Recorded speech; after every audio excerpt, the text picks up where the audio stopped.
Harka akkam jirtu kabajamtoota daawwattoota keenya kun miidiyaa walabummaa Oromiyaati. Miidiyaa walabummaa Oromiyaatirraa har'allee qophii keenya qabannee dhiyaannee jirra. Qophii keenya har'aa keessatti marii keessummoota lama wajjin kan goonu ta'a. Keessummoonni keenya har'aaf qabannee dhiyaanne illee Obbo Moosisaa Oosaa fi Obbo Abraahim Abbayyeeti. Isaanillee waamicha keenya nuu kabajanii toora irratti argamu. Isinillee hanga xumura sagantaa keenyatti akka nu waliin turuudhaan nurraa qooddattan asumaan isin affeerra. Maarree keessummoonni keenya gara toora baga nagaan dhuftan akkasumallee bara haaraa baga 2021 nagaan geessan. Isinillee boolellisaa Oromiyaa baga waggaa haaraa nagaan geessanii waggaan haaraan kuni bara bilisummaa uummata keenyaaf ta'u isinifillee maatii keessaniifillee bara nagaa fi bara badhaadhinaa ta'uun jedha. Gaarii jaalleellisaa Oromiyaadhaa carraa tana nuu kennitanii waa'ee saba keenyaa irratti akka mari'annuuf asitti nu affeeruu keessaniif galanii keessanii bilisummaadhaan jedha. Ulfaadhaa isin lamaanuu maarree kallattii gara gaafii kennaa deemnaa mee Obbo Moosisaa Oosaa isinirraa hin eegala. Boordiin filannoo Ethiopia torbee darbee filannoon caffee yookiin paarlaamaa biyyattii waxabajjii 2021 akka ta'u ibseeti jira. Mee isin ibsa mootummaan Ethiopia filannoo kanaaf ibse kana akkamitti hubattu Obbo Moosisaa? Gaarii fayyaa ta'e Obbo Leellisaa. Dhugaadha mootummaan koloneeffataa Empire Ethiopia waxabajjii gaafa 5tti filannoo geggeeffanne jedhee labsuun isaa waan jirudha. Kanaan dura sababa COVID-19 qabatee aangoorra turuuf dabarsee kan ture. Waan adda addaarraan kan ka'e Tigraayis filannoo mataa isaatii godhatee rakkoon hin turre. Uummattoonni fi biyyoonni adda addaas filannoo godhatu yeroodhuma COVID-19 sana kana keessa. Kanaaf sababni ittiin aangoorra turuu fi guuraa ture addunyaan harkaa fudhachuu akka dide waan hubateef amma filannoo kana waamaa jira. Haa ta'u malee haalli mijataan filannoo geggeessuu fi haalli mijataan hin jiru biyya sana keessa amma. Filannoon tokko kan keessatti geggeeffamu haala nagaaf tasgabbii hin jiru. Haala eenyuufillee warra filannoo keessatti dorgoman eenyuufillee kan hin baabsine keessatti filannoon kan ta'uun irra jiru. Amma Empire Ethiopia keessaa haalli akkasii jira jedhee namni amanu yoo jiraate dhaga'uun barbaada. Hin jiruun jedhan gara kootiin. Tokkoffaa kanneen filmaatarraa silaatuu filmaati kun ta'e qooda fudhatanii hidhaa jiru baay'een isaanii. Warri mootummaa kana wajjin dorgomanii filannoo keessumaa kan Oromoo hidhaa jiru baay'een isaanii. Eenyu wajjin akka mootummaan kun dorgomuun beeku waxabajjii gaafa 5.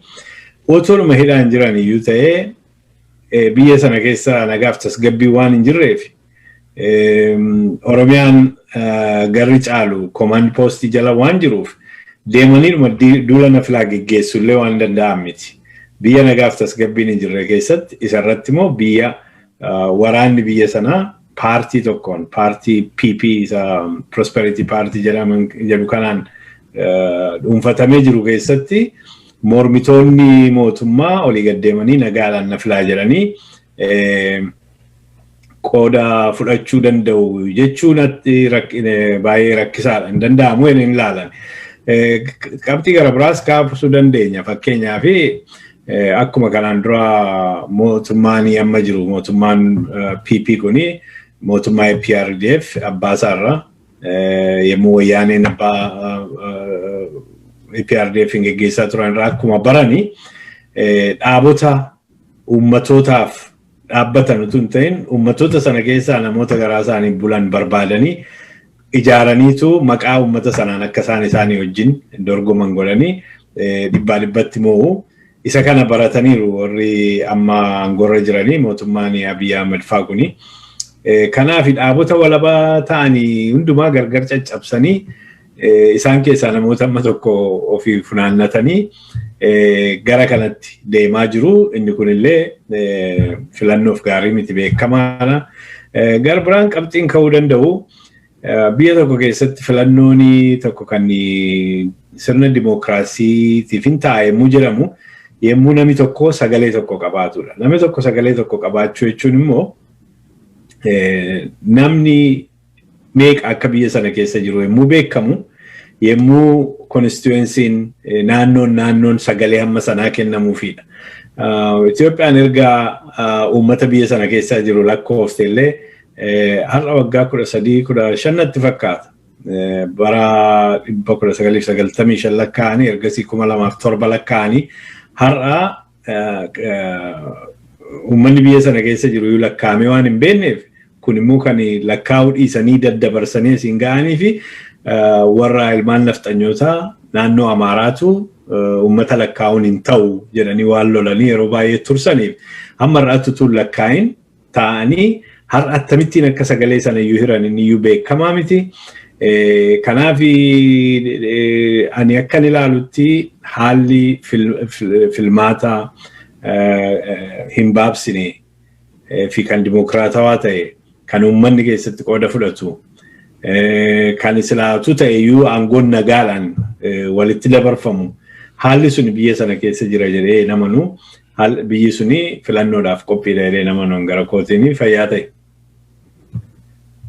Ulfaadha obbo Moosisaa mee obbo Abraahim asirratti wanta dabaltan yoo qabaattan. Yaa dhuga'etti gaafii gaariidha.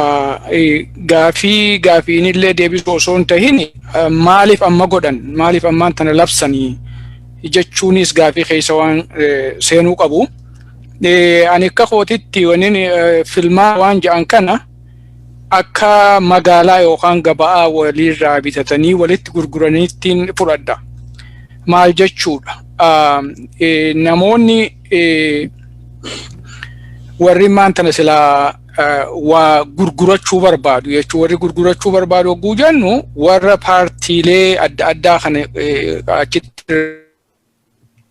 qoodee fudhachuudhaaf deeman hoo jiraatanii waan uummataa godhan achi dhaqanii uummata dura dhaabbatanii kana isinii goona karaa isinii ijaarra kilinika isinii ijaarra ijoollee teessan isinii barsiifna fayyaa uummataatii haala kanaan wayyoomina finna jedhaniiti uummata dura dhaabbatanii sagalee adda addaatiin namuu akkatti fakkaatetti waan filmaataaf lafa kaayyatanii kanarratti hiriirree kanatti uummata keenya barsiifnee kanaan uummata keenya gaggeessine jedhaniiti jechuun sagantaa qaban uummata dura dhaabbatanii uummata himatu jechuudha. Uummata himachuudhaa fi uummannis dhufee dhaggeeffachuudha qaba jechuudha. Kana keessaa akka bitata kaan ammoo kan hin feene dhiise jechuudha. Fakkeenyaaf filmaata jechuun akkaan ammaree fusiinjee magaalaa yookaan iddoo tokkotti gabaa jedhan.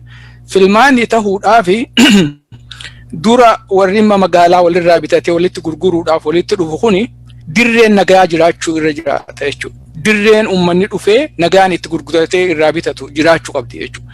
Har'a yoon impaayera san laalle dirreen namni itti dhufee waa walirraa nagaan bitatee walitti gurguratu jira. Hoo jennee akkuma simpilii fakkeenyaaf kana kaase hin jiru. Kana jechuun maal jechuudha? Namoonni waa filu filmaata bira darbanii ni jiraachuu uummataatiitu gaafii keessa gale jechuudha.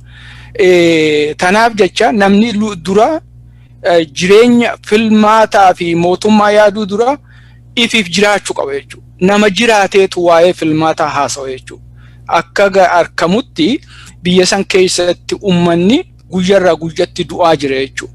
Fakkeenyaaf waan tokkoon sii kaase maaltu jira amma wanni isaan kana godhaniif wanni kana godhuu danda'aniif dirree siyaasaa qulqulleessinee jirra. Kaanis ajjeefne ammaan tana keessatti korojoo satuun ni danda'ama. So tanaaf jecha qawweedhaanis haga tokko uummata dhiibbaa irratti finnee filamuu ni dandeenya. Waan jedhu waan keessa waan itti fakkaateef jecha ammaan tana labsan jechuudha. Galaatti yoo fudhanne dirreen siyaasaadhaa ta'arraan tana filmaata itti gaggeessan impaayerii san keessan jiru. Impaayeriin ifuu gama jeequmsaa fi diigamaatti jirti jechuudha. Kana godhuun fakkeessuudhaa fi ajandaa biraa karaa nagaatti deemaa jira jedhanii ummata afanfaajjeessuudhaaf malee namni isaan dhufee filulleen hoo jiraate gaawa kaabinuma isaaniitii fi warra isaanii garaadhaan bitamee isaan jala jiru hoo ta'e malee ummanni bal'aanii akkamitti bullee akkamitti oolla jireenyummaan keenyaa shakkii jala gale jedhanii akkuma agarrutti iddoo adda addaatiin iyyachaa jiru. Kuni filmaata osoo hin ta'in afanfaajjii uumuuf je'eetiin laala kara kootiin ni galatoomne. Mee osoo keessaan bahin Obbo Abraahim gaafima kana keessa inni wanta tokko akka taargeet godhatee waan inni fayyadamu artifishaala kana ija addunyaallee sobuudhaaf filmaata gaggeessine kan jiru kana addunyaa biratti soba barbaadu san sobatuu ni danda'a. Wal kuni fagoodha. Durillee waanuma sobaa turani addunyatti iyyaa turani. Yoo agarte maantana haalli biyya addunyaatiis harkatti jijjiiramee jira jechuudha. Walaalteema fakkeenyaaf lola kaabaa kanarratti hirkatee waan daba isaan saba isaanii irratti hojjechaa jiranii waan argamaniif jecha filmaata addunyaa dogoggorsuudhiis addunyaan karaa international criminal court itti dhiyeessuudhaaf yaadamaa jiru jechuudha. Kuni waanuma agartee fakkeessuudhaaf malee warrumaan biyya san keessa jiru warra addunyaa dhiisi haalli mijaa'aa ta'uu namoonni arga jechuudha. Maali filmaata jechuun? Filmaata jechuun dorgommii jechuudha bar. Filmaata jechuun atiis waan qabdu waan sitti fakkaate akkatti ummata bulchitu gabbaatee bilisa taatee ummata bilisa tahee si dhageeffatu kasididuu danda'u bira dhaabbatteeti kanaan godhaa kanaafin deemaa kanaaf na filadhaa jetta. Akkuma dura ture 90% mohanne jedhanii korojoo hataniiti warri gaafa abbootiin isaanii jechuudha warri isaan gurguddisee warri isaan uume haala san baran jechuudha dur arrallee maal jedhu seeta dhiifama naa godhuiti warra ummata Oromoo togguma maaksa maal jedhu seetu namichi gaafa Minilik maraate gaafa Haile Sillaasee irraa karaarra deemeeti hadaraa Minilik ja'a jedhan isaanii beekumsi isaaniitii fi dandeettiin isaanii hanguma warri wayyaanedhaa barsiisee harkaa qabu jechuun jijjiirre sammuudhaas isaan kanaaf jecha wanni isaanii kophatti achi bahanii amma eenyu wajji filamu warri silaa paartii hundinuu hidha jira waajjirri isaanii cufamee jira ummanni Oromoodhaa filuu dhiisii akka jirutti Oromummaanuu Oromoo fi Oromiyaanuu shakkii jala galee jira jechuudha. Kara keenyaan jechuudha. Warri kibbaadhaa saawuziidhaa wal jechuu warri jennu kuni hundinuu warruma akka keenyaati kan baataa hadiyaa warra walaayitaatiis kana hunda rakkuma nuti harkaa qabnutu jira jechuudha. Eenyutu fila eenyu filan namni tokko namni bakka isaan bu'u hin jiru ummata impaayarii keessaa warra saawuzii keessatti namni ummata bakka bu'ee dorgomee isaan bakka buufatanii waajjirri tokkollee hin jiru cufamee jira. So tanaaf jecha gabaabsuudhaaf addunyaa gowwoomsuun danda'an addunyaan warrichi keessatti criminal courtidhaaf yaadamaa jiru addunyaan jalaa garagaltee jirti yoo laaltanii fakkeenyaaf even biyyuma keessa jiru kana keessatti illee waan silaa gargaaran illee namni hundinuu harka irraa waakkachaa jiru. European Unionis akkasumatti biliyoona meeqa dhorkatanii jiru jechuudha. Addunyaan isaan bira dabartee jirti argitee jirti sobduu ta'uu isaanii gaggeessotonni biyya sanii keessaa hoogaa gaggeessota illee jennu abbaan irreedhaa warri biyya bulchaa jiru jechuu kooti dhiifamuun hin dheeressi. Rakkoon qabu ulfaadha Obbo Abraahim ammallee mee gaafii takka asumaaniin isinii dabala. Dhaabbonni Oromoo yookiin dhaabbileen siyaasa Oromoo kan akka ABO fi KFO filmaata keessaa qooda fudhachuuf warra galmaa'edha. Jaarmiyaaleen siyaasa Oromoo uummata Oromoo falmatan kun boordii filmaata Itoophiyaa kana keessatti akkamitti of ilaaluu qabu maal gochuudha qabu mee uummata kanaa bu'aa buusuuf. Ammallee uummata kana keessa bakka lamatti adda cabsanii jiranii ABO kana ABO'n dorgomuuf galmaa'e kun illee mee isa kami adda nuu baasa? Yaa bari filmaatatti deemuu dura waan jala soqottu baay'eetu jira jechuudha. Filmaatatti dhaabni galu dura birmadummaadhaan waltajjiin bilisa taate jiraattee waajjira isaanii banatanii warra silaa qaadhimamee ummata dura dhaabbatanii waan silaa barbaadan akkatti biyya san hoogganuudhaaf gaggeessuuf deeman ummatatti himachuu danda'uutu irra jiraata jechuudha. Akkuma agartanii amma kana dhaabbileen siyaasaa kun hundinuu waajjirri isaaniitis 199 cufamee jira. Kan duraanillee wayii taateefuu xiqqoo babbananiif akka jirutti hooggantoonni isaanii hidha jiru. Hoogganoota isaanii bira dabarsitee warra isaan akka miseensaatti yookaan yaaduma isaaniillee utubu maqaa isaaniillee kaasu hunda keessa deemaniiti. Fakkeenyaaf tokkoon guuranii akka ilaaltutti immoo Oromoon hundinuu shanee taate jechuudha. Ati yoo maanta waan tokko akka keetii fi dhugaa keetii dubbatte shaneedha. Oromoon hundi shanee taate jechuudha. Oromoo shanee finna jechuun uummata Oromooti finna jedhaniiti itti tilmaamatanii jiru yoo milkaawan. So haala kana keessatti haala hoogganni isaanii hidhaa jirutti, haala waajjirri isaanii cufamee jirutti, haala uummanni Oromoodhaa maqaa kanaan halkanii guyyaa dhumaa hidhamaa gidirfamaa jiru kanatti achi keessaa qooda fudhanna jechuudhaa miti yaaduma sanillee qabaachuun waan fakkaataadhaami waan argamuusii miti. Lafti fartaayilii taatee isaan irratti jechuun dirree nagaa tabilisaa taatee isaan achirratti uummata dura dhaabbatanii waa himatan hin jiru. Akkamiin dhaqan hin jiru, balbalti cufaadha, itti cufanii jiru. Raawwadhe.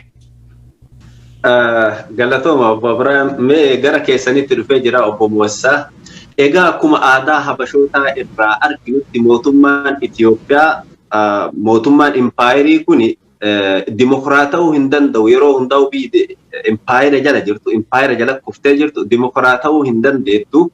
Akka isiin hin dandeenyellee argaatti jirra. Maqaa federaalizimii moggaafattee deemtullee akkasumallee dimokiraatawuudhaaf waa hin dhiyaattu. Kanaafuu haala har'a rakkoo har'a Oromoon keessa jiru kana keessaa bahuudhaaf mee akkamtu furmaata jettan isin akka keessanitti Obbo Moosisaa? Gaariidha Obbo Leellisaa. Utuu ni gaaffii keetti deebiin gaaffii tamma Jaal Abraahimiin gaafatte irrattanii qabxii tokko darbachuu barbaada yeroo naa laatteef. Innis maalinni mootummaan impaayera Itoophiyaa kuni amma filannoo waamuu isaatiin yoo filannoos geggeesse addunyaa gowwoomsuu danda'a laataa waan jedhu gaaffiin kee. Addunyaa gowwoomsuu hin danda'u akkuma Jaal Abraahim jedhe. Addunyaan duris wal'aalee miti kan gowwoomu beekaa gowwooma. Bara Mallas Zinaawii jiru isaan harka dhibba mo'aniyyuu addunyaan calluma jedhee ilaale. Addunyaan beekeef waan godhu. Addunyaan kan gowwoomu wal'aalee miti. Yoo gowwummaadha yoo jenna ta'e. Waan nuyi hin gowwoomaa jennu yoo gowwummaa jechuun addunyaa waa gochuu dhiisuudha. Calluma jedhee ilaaluudha jennee ilaalla ta'e sirrii miti. Maaliif addunyaan utuu beekuu waa gochuu dhiisa.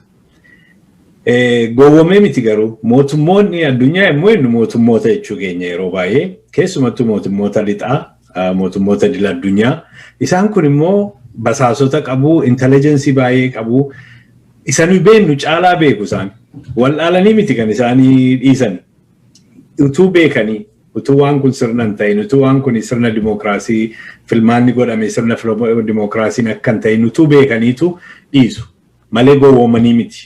Maaliif dhiisu isaan ka'anii waa gochuu fi dhugaan jiraachuun gahaa miti.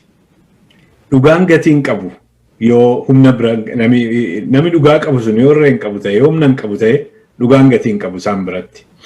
Kan dhugaan gatii qabu nama irree qabaatee akka isaan gurra isaan dhowwanne irree isaatiin dirqe qofaatu akka isaan beekaan gowwoomne gochuu danda'a. Isaan kan isaan barbaadanii fakkeenyumaan isinii kennaa. Isaan kan isaan barbaadanii haqni haa jiraatu sadibus haqa yemmuu jiru justice isa jedhan. Haa jiraatu sadibusi nama tasgabbeessee biyya sana jiraachisuu barbaadu. Tasgabbeessee jechuun immoo maal jechuudha? Utuu refuujiin achi baqatee yaa'in, utuu inni dhufee isaan hin rakkisin, utuu biyya sana keessa waraanni jiraatee addunyaan horii isaaniitti dhangalaasanii nama baqataan gargaarin, nama beela'een gargaarin. Investmentiin isaaniitu impacted hin ta'in utuu investmentiin isaanii hin tuqamin uummata biyya sana akka barbaade hacuucee itti roorrisee haa jiraachisu kana gochuuf hin danda'a taanaan isaan mootummaa hin jaallatu. Egaa namni humna qabu garuu akka mootummaan suni kana isaanii kennuu hin dandeenye godha. Fakkeenyaan isinii kenna akkuma wayyaaneen mootummaan Tigraay godhe. Mootummaan Tigraay irree qabuu baay'ee qaba ture. waraanas qaba jedhamee sodaatama ture. Amma yommuu inni mootummaa Itoophiyaa wajjin wal loluutti ka'u refuujiitu alatti yaa'utti ka'e.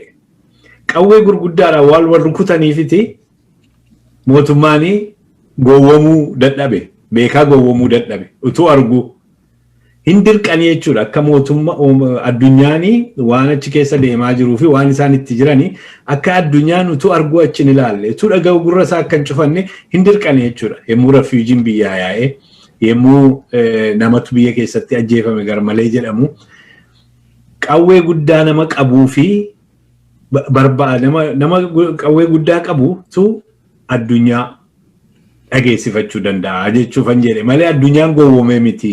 Beekaadhuma fudhataa fi Mallas Zeenaawii yommuu inni harka dhibbatti filannoo mo'ee fudhatee fi wajjin hojjechaa ture addunyaan gowwummaa miti jechuufan jedhe. Gowwooman isaan gaaffii keetti mun deebi'u akkuma tu jette empayirri dimokiraata'e ammammaatti hin dhageenye egaa seenaa keessatti nuyi ammani beekutti hin dhageenye.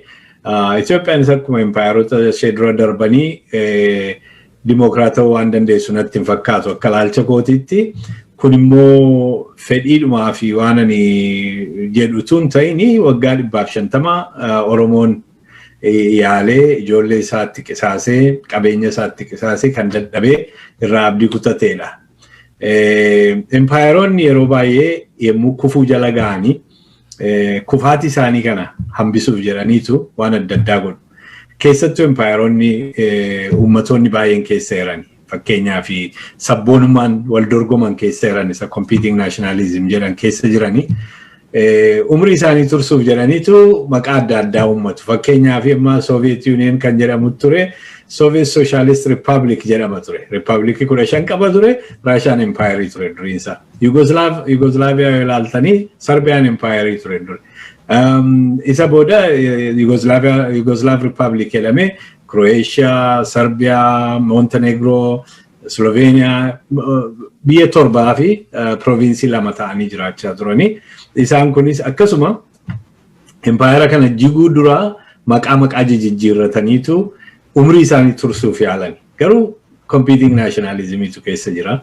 Competing nationalismiin kuni sabboonummaa wal dorgomu kuni gargar isaan harkisaa ture. Maaliif sabboonummaa wal dorgomu kana keessatti ummata tokkotu aadaa isaanii, afaan isaanii, jireenya isaanii, eenyummaa isaanii warra kaan irratti dhiibee akka isaanii kan warra kaanii balleessuuf yaala waan ta'eef dhalli namaa immoo yeroodhaaf malee dhala namaa mirga isaaf falmachuun isaa waan hin hafneef yeroo eeggate isaanis waan falmataniif warri kun immoo mirga isaanii kana eenyummaa isaanii kana waan dhiibaniif isa eenyummaan ni jennu identity jennu kana isa vital national interest jennu kana waan jalaa dhiibaniif fedhiin kun waan hin araaramneef empaayeroonni kun gargar faca'an. Itoophiyaan illee kanuma gaaffiin hin jiru. Maaliif Itoophiyaan illee empaayeraa kanarratti shakkiin hin jiru. Sabboonummaa wal dorgomantu keessa jiru beekamaadha. Sabboonummaa wal dorgoman irraan kan ka'e Eertiraan Itoophiyaa irraa citte nu dura. Amma har'aa sabboonummaa wal dorgoman irraan kan ka'e kaabatti lolatu jira, kibbatti lolatu jira, lixatti lolatu jira, bahatti lolatu jira. Kun immoo uummata tokkoof uummata lama gidduu miti, uummata baay'ee gidduudha. Somaaleef Affaar wal lolaa jiru, Amaaraaf Tigree wal lolaa jiru, Oromoo fi Amaarri walitti jiru. So biyyi suni indimokiraatofti jedhanii yaaduuni kan hin fakkaanne namoota seenaa dubbisanii fi waan hin fakkaanne. Wanni seenaan kan nu argisiisu seenaa qofaatu hin ta'in qabxiilee baay'ee kaasuu dandeenya kan gara Itoophiyaan faca'aa deemti jedhutti kan nu geggeessanii kan gara sanatti nu qajeelchanii qabxiilee adda addaa kaasuu dandeenya warra beekonni siyaasaa waan isaan jedhanii yoo yeroo qabaanne itti dabarra yoo yeroo alaatteef booda gara kanatti deemaa jira Itoophiyaan. Itoophiyaan gara kanatti erga deemte egaa Oromooni maal wayyaa fi Oromoon attamitti ofiisaa hambisee abbaa biyyummaa isaas argatee daangaa isaa eessifatee uummanni isaa amma hidhannoo hin qabne akkamittiin akka yoo Itoophiyaan facaate duguggaa sanyii iddoo adda addaatti ta'e irraa akka uummati isaa dandamachuuf hafuu danda'u maal gochuu qaba Oromoon itti fakkaata gaaffiin kee. Uummanni Oromoo dura gara itti deemuu barbaadu irratti yaada ittitaa qabaachuu qaba. Yaadni ittitaan kuni waan kanaan dura yaalamee dadhabame beekee waan yaalamee dadhabamee hojjechuu dideerra deddeebi'uun maraatummaa akka ta'e hubatee Itoophiyaa Dimookiraatessina jedhanii ijoollee Oromoo akka qoraanii abiddatti naqanii itti naquuni kana booda akkan hojjenne beekee Oromiyaa biyya walaba kan mataa isaati kan eenyummaan isaa keessatti hin doorsifamne kan daangaan isaa kabajame kan afaan keenya afaan Amaaraa wajjin dorgommiin dhanne kan qabeenya keenya uummattoota adda addaa subsidaayiziin goone kan afaan keenya barmee qabu waggaa 150 boodatti bifame ittiin guddifannu qabeenya keenyaan biyya keenya uummata keenya kan jireenyi isaa jireenya gadadoo ta'e impaayera kana keessa jiraachuurraan kan ka'e kan jireenya uummata keenyaa ittiin tottoshinu biyya mataa keenya kan dimookiraasii gadaatiin ittiin bullu kan uummata nutti naanna'anii jiranii fi addunyaa wajjin nagaan kabajannee ofii keenyaas kabajamne uummata warra wajjin jiraannus kabajnee kan keessatti jiraannu Oromiyaa walaba kan ta'e ijaarrachuu irratti yaada isaa luucceffatee isarratti waraana ijaarratee dippiloomaasii waraana jirus jabeeffatee caalaattis ijaarratee dippiloomaasiis addunyaa keessatti hojjechaa uummata keenya yaada kana irratti ijaaraa yoo deeme uummanni keenya galii isaaf malu ga'a jedheen yaadaan gara kootiin waa'ee Itoophiyaa Dimookiraatessutti kana booda Oromoon ijoollee isaa qisaasuun dhiifama naa godhan dheeresse fakkaata garuu Itoophiyaan nutuun Dimookiraatofti ta'eyyuu Oromoodhaa fi hin gargaaru jechuun barbaada qabxii biraadhaan deebi'ee barbaadde booda si jalaan dheeresse natti fakkaata. Tole ulfaadha obbo Moosisaa. Mee gabaabsaati obbo Abraahim gaafii isaaniif dhiyaate kana irratti waan dabaltan yoo qabaattan yookaan gara qabxii kan jeeya. Yaa gaarii waamuma xiqqoon itti dabaluu barbaada. Itoophiyaan kan ijaaramte impaayirii afaan qawweetiin ijaaramte. Impaayiriin afaan qawween ijaarame kun tasumaa dimokiraata'u. Seenaa impaayirii jaalli nu dubbatee jira keessan deebi'u.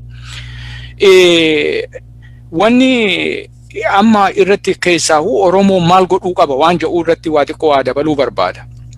Yoo laaltan yeroo uummanni Oromoo cabe seenaa dheertuuchi lakkaa'u osoo hin tahin kan ittiin cabne kan harmaa fi harka muranii qawwee qabaachuudhaan duwwaadhaame. Abbootiin keenya akaakayyuun keenya eeboodhaan lolanii hogguu eeboo tokkicha qaban darbatanii achi boodaan wanni lolanii waan dhibeef jecha biyya alaatiin irraa hinis gargaarsa waan argatanii nu injifataniif jecha kun seenaa haaraa seenaa gabaabaadha barkanuma gartee akaakayyuu fi ilmoo isaaniilleen ammallee jirtu jechuu warri gaaga'amni kun irra gahe kan nurra gahee fi hidhannoo dhabuurraa ummanni keenya hidhannoo ammayyaa dhabuurraa gaafa san cabne jechuu Oromoo wanni cabee fi hidhannoo ammayyaa dhabuurraa cabe gaafas silaa hidhannoo ammayyaa xinnoo qabaatee sanirratti irkatee ifirraatti isuudhaa fi biyya isaa qabaatee turuu danda'u ture jechuudha. Wanni amma ifa tahee nu agarsiisu wanni uummanni Oromoo beeku gabaabdutti mee laala kutaa Oromoodhaa 11 moo maalli kan jennullee hoo ta'e haguma xiqqaatullee waan biyya san keessa jiru bakka Oromoo jedhan kana keessatti bakki lolaa itti deemaa jiru dhihaa fi kibba jechuudha. Kibba kanaa fi dhihaa kana keessatti warri hidhate bara lamaaf waraana Itoophiyaan qabdurraa harka qabdurraa harki sadii achitti bobbahee jira jechuudha bara lamaaf. Bara lamaaf bobbahee warri hidhate ummaan Oromoodhaa warri hidhate barbadeessuu hin dandeenye jechuudha bara sadiif deema jechuudha. Waraanni naannawaa san jiru xiqqaatuu guddachaa deema jechuudha abdii uummata Oromoo ta'aa deemaa jira jechuudha. Akkasuma kibbattis jechuudha. Yoo laaltanii Finfinnee jedhanii kaleessumaa fi dheengadallee waraana hangam dhiibbuma warra impaayirii kana jecha dhiibbuma abbaa irree kana jalatti meeqa akka wayyaawaa jiru Oromoon argisiisa jechuudha. Yoo uummanni kutaan lama hidhatee hangana dura dhaabbachuu danda'e achumaanuu keessaanuu guddateettis wayyaawaa ummataaf abdii tahaa deeme fakkeenya guddaadha kun ummata Oromootiif. Ummanni Oromoo filmaata biraa hin qabu. Filmaanni inni qabu hidhatee falmatee walabummaa biyya isaatii fi bilisummaa ummata isaa mirkaneessuudhaaf kan danda'u yoo ilmi Oromoo hidhatee mirga isaatiif falmate duwwaadha. Itoophiyaani nuti duruun Itoophiyaa miti. Oromoon Itoophiyaa miti. Oromoon saba gabroomee cunqursaa gabrummaa jalatti kufe malee seerri Itoophiyaa nu laalu duudhaan Itoophiyaa nu laaltu jechuudha. Nuti warra gabroomee wanni nuti irratti xiyyeeffachuu qabnu ka alagattiis himuu qabnu ka ummata keenyaas barsiisuu qabnu ummata gabroomee gabrummaa jalaa bahuudhaa fi ifirratti irkatanii hidhatanii falmatanii bilisoomuu barbaachisaan jedhu. Galatoma Obbo Abraahim ammallee meegaa fi asumaaniin isinii dabala. Gara qabxii itti aanutti ceenaa. Lolli Tigraay fi Naftanyaa jidduutti gaggeeffamaa ture Oromoof carraa akkamii uume? Lolli Suudaan fi Habashaa jidduutti amma deemaa jiru kun Oromoof hiree akkamii uuma? Ijipti yookiin Masriin yoo lola kana keessaa qooda Suudaan wajjin fudhatte hoo hiree akkamiittu biyya san mudata? Oromoo hoo carraa akkamii uuma? Mee Oromoon haala kana keessatti haala impaayiriin tun lola alaa daangaan ala ceetee gaggeessaa jirtu kana keessatti akkamitti ititee walabummaa isaatiif hojjechuu qaba? Walabummaa isaa akkamitti as keessatti fidatuu danda'a? Laale kan ummata Oromoo barbaachisu duraan dursinee ofirratti irkachuu barbaachisa jechuudha. Kan fedhe haa lolu, kan fedhe walirratti haa waraana banu nuti maal godhaa jirra waan jedhu jechuudha. Dhugaadha. Mana abbaa keetii namni hogguu cabseef saamani atis wajjin saami waan jettuutu jira jechuudha. Maaliif silaa uummanni saamamee jira? Atis waan irraa qabdu uummata tokkollee hoo fudhatte ati waan keetillee ta'u jechuudha. Manuma namni saamu atis manuma kee wajjin saamte jechuudha. Haalli san dhufuuf deema jechuudha. Haa ta'uuti wanni look there is no permanent enemy, permanent friend. Kan firaas ta'ee diinaas ta'ee kan walii waaru hin jiru jechuudha. Haalli jijjiiramaa deema jechuudha. Amma yoo laalte maal jedhan isaanii warra humna sadiitu biyya san keessatti wal qabee jira jechuudha. Humna sadii warra sadiitu wal waraa jira jechuudha. Warri sadee kun tokko warra maanta gaafa dura eegamtu wayyaanee kan ture warra OPD amma PPP hin jedhu sirna Minilik deebisuu warra barbaaduutu jira jechuudha. Sirna Minilik kana kan deebisuu barbaadu wahiitu duuba jira jechuudha. Warri Minilik abbaan keenyaa haadha teenya jedhanis imiyya Minilik jedhanii haadha jedhanii kan gartee isaan irraa ummata elmachisiisaa ture sirna san deebifna jedhu jechuudha.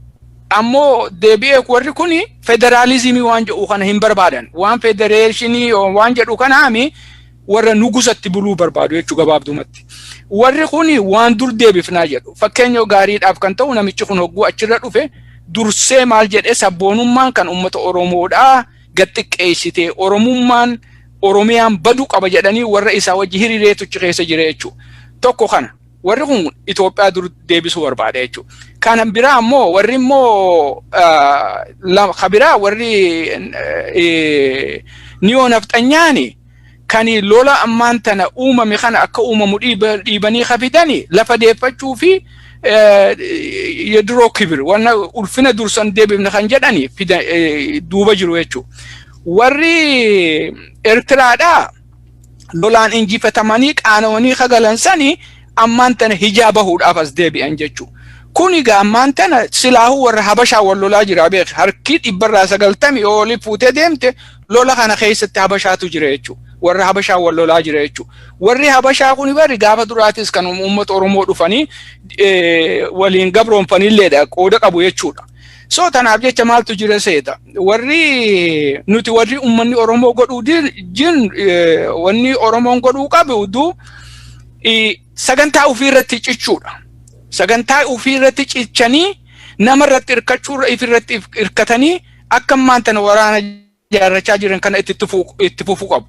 Haa ta'u wanna no permanent enemy, no permanent friend waan ja'us mataa san keessatti qabataniif karma fedhaniin yoo ta'e irraa milkaa'u irra jiraata jechuudha. Karaa sanitti ilaala karaa biyya keessaatiin. Karaa biyya alaatiin warra Suudaanoo fidde warri Suudaanin amma dhufanii kan dhugaadha. Seenaa keessatti lafti isirraa fudhatamte ka jedhanii seenaa keessatti dubbatanii jiru. Haa ta'u malee ammaan tana maaliif ammaan tana lola kaasan hoo jettu Itoophiyaa wanni jedhan diigamaa jirti jechuudha. Humna Itoophiyaa bakka meeqatti facaatee ifiifuu dhabamaa jirtu ni agarte jechuudha. Nobody eenyutu dura dhaabbata warri loltuun Suudaanii oofteetuma konkolaataa isaanii oofanii kun Gondar jala ga'anii jiru jechuudha. Biitti diigamtee jirtu already.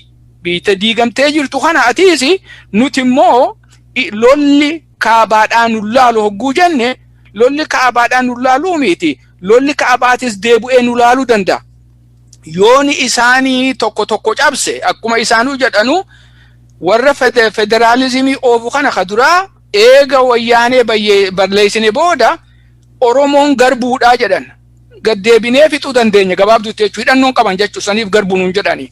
Garbuu tan ammoo kafirraa haquu qabu garbummaa ta'uu dhabuu nuutu murteessa jechuudha. Sanaaf jecha biyya diigamee jirtu namuu irraa qicachaa jira jechuudha. Tanaaf nuti immoo biitti teenya Oromiyaadha. Oromiyaa irratti sagantaa qabnu irratti hirkannee nama irratti hirkachuu dura ifirratti hirkannee if jaarree falmachuun dirqama keenyaan jedha dhiifamoon hin dheeresse. Laa hin dheeressine asirratti kan jechuu fedhee itti isinii dabalu diinni keessan diina tokkoon yeroo wal'aa'u bakka kana jidduutti gaabbitu jira. Oromoon ofirratti illee hirkatu. Diinni gara tokko yoo irraa fuulleffate yeroo san hiree wayyaa'uudhaan argatu akka duraa diinni fakkeenyaaf dura waraanni isaa guututti waraanni inni qabu bakka hundarraa Oromiyaa qofarratti xiyyeeffatee jira kallattii afraniin har'an tana ammootu irraa faca'ee jira kun ammoo boordara yookiin daangarratti deebi'ee jira. Oromoon bakka kanatti gaabbii argate kanatti bakka bana argate kanatti fayyadamuuf hireen argatu. Absolutely ni argata. Calaqqisa kanaa kun hodheen gaddumaa fi kanallee arguu dandeenya waan biyya keenya keessa Oromiyaa keessatti deemaa jiru. Ijoolleen saboontonni warri gartee if wareega saba isaaniitiif if wareegee bosona seenanii carraatti bahanii injifannoo hodduu galmeessaa jiru. Kuni calaqqisa duraati. Haa ta'u malee warri biyya jiru kun warri bosona seene kun uummata Oromootiifis bosona seenanii sadu ofii badhaadhina if duubatti dhiisanii qabbanaa fi oowwan gubatanii uummataaf falmaa jiru jechuudha. Kana kan jabaachuu danda'uu fi milkaa'uu danda'amu carraa kanatti illee ka gargaaramuu dandeenyu iddoo warri isaan dhiisanii deeman gartee gaappii jiru san isaan akkatti siqanii qabatanii uummanni waraana isaa bira dhaabbachuu qaba gargaaruu qaba jechuudha aga danda'utti. Ijoollee ammaan tana baqattee shaneedha jedhaniiti maanu laalta jedhanii ajjeesanii bara Oromiyaa keessatti maanu laalta waan biraa osoo hin jedhin maanu laalta jedhaniiti warri humna addaa maal jedhanii kan humni addaa kun egaa keessaa baay'een isaanii warra naftanyaa keessa guutuudha. So tanaaf jecha nuti sagantaa teenya irratti hirkannee carraa jirutti gargaaramne hunduma isaatti reefu waneen siin jedhee fi carraa jiru hundatti gargaaramu jechuun keessa bu'ee waa jechuun barbaanne malee idduma jirutti hundatti bakka isaan irraa siqan qabachaadha. Qawwee isaan harkaa qaban harkaa dhawanii buufachaadha. Kee godhachaadha. Uummanni kee bira dhaabbatee nyaataa fi dhugaatiidhaan bira dhaabbachaa sossohuu dandeessa. Biyya ta'uu dandeessa. Biitti hogguu biyya jedha waraana duwwaadhaan. Waraanni kun kan uummataa wajji walitti hidhatee uummanni bira dhaabbateetu milkaa'u jechuudha. Waraanni mataa isaa duwwaadhaan milkaa'uu hin danda'u. Uummanni bira jiraachuu, uummanni wanna isaa mooraa isaa ta'uu qabaan jedha.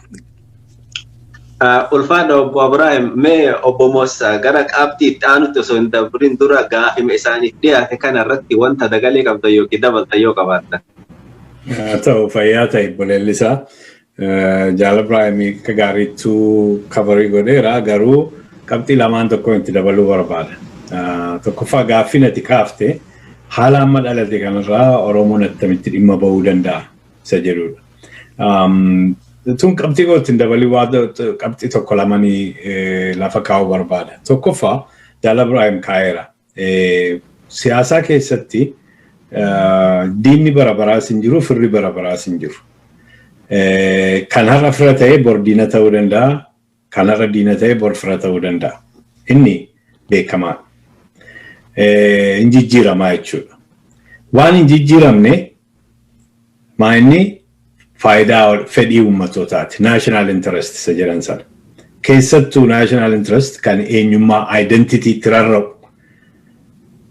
Eenyummaa uummata sanaatti kan rarra'u. Fakkeenyaaf akka eenyummaa daangaa physical identity isa jedhan. Fakkeenyaaf eenyummaa siyaasaa political identity isa jedhan. Isa akka bulchiinsaa, economy yookaan immoo cultural identity isa jedhan. Isa akka aadaa, afaanii. Isaan kana kun sadan isaanii walitti dhufanii eenyummaa uummata tokkooti. Uummanni tokko uummata tokkoof egaa eenyummaan isaa vital national interest isa jedhan. Isa fedhii uummata sanaa isa guddaa isa hunda caaludha jechuudha. Inni jalaa sossodaachifamnaan, inni jalaa doorsifamnaan, inni jalaa tuqamnaan uummanni tokko waraana dhaqa. Okay? Kan uummata sochoosu isaa jechuudha. Eenyummaa isaaniiti. Amma gaa tokko diinni waaraanis hin jiru, firri waaraanis hin jiru politikaa keessatti. Lammaffaa fedhii uummata tokko kan sochoosu fedhii isaaniiti, vital national interest isaaniiti. Kanarra dhaabbannee ilaalle abalu kaleessa diina keenya ture jennee har'atu inni diina keenya isa guddaa rukutu wajjin hin haasofnu dubbiin nun ilaalu jennee taa'uu hin dandeenyu. Addunyaan yeroo baay'ee carraa akkasii argate waan isaan godhan yoo gara boodaatti deebinee ilaalle fakkeenya kennuu dandeenya. Yemmuu Naatsi Jarmaniin ture fakkeenyaaf Western World ni jennu United States fi European dabalate Soviet Union wajjin ta'anii Naatsi Jarmanii balleessan jaalala qabaatanii miti yaa'us diina turan yaa'usis garuu diina isaan caalutu itti dhufe. Isaan diina xinnoo walii ta'aniitu waliin diina kana rukutanii balleessanii ofii isaaniitti deebi'anii diina ta'an boodammoo. Eertiraa fi Tigraayin ilaaluu dandeessu amma. Isaan kun lama ta'anii fira ta'anii dhufanii dargii kuffisanii biyya sana qabatanii booda tun turin lafarratti wal waraananii interestiin isaanii daayivarjii godhee fedhiin isaanii gargar ba'ee diina walitti ta'an. Siyaasa keessatti abalu diina koo ture waggaa har'aan isaa wajjin haasa'uun dubbadhu jechuuni wallaalummaadha akka warri beekumtaa warri qorattoonni siyaasaa dubbatanitti. Amma fedhiin uummata kooti fedhii nama diina naa ture kana diina isa ammanatti dhuferraa gadi kanan boritti deebi'uu danda'u. Amma xinnoo ishee walirra dhufetti wal deeggaruu fi wal tumsuun barbaachisaadha. An akkan ilaalutti. Akkitti wal tumsan irratti gaaffiin. Yemmuu wal tumsa yemmuu hin jedhuanii amma fakkeenyaaf yoo ilaalle humna lama ilaalla yoo Oromooyyuu gidduudhaa dhiifne amma naannoo sanatti. Itoophiyaa fi Eertiraa wajjin jiru wajjin hojjetu impaayarri Itoophiyaa fi Eertiraa wal gargaaru. Garanaan immoo warra Ijipt, warra Sudaan, warra Tigraayin immoo akka humna tokkotti ilaaluu dandeenya. Har'a yoo ilaalleef jechuu kooti. Eertiraa fi Itoophiyaan diina Oromoo ta'uun isaanii gaaffii hin qabu.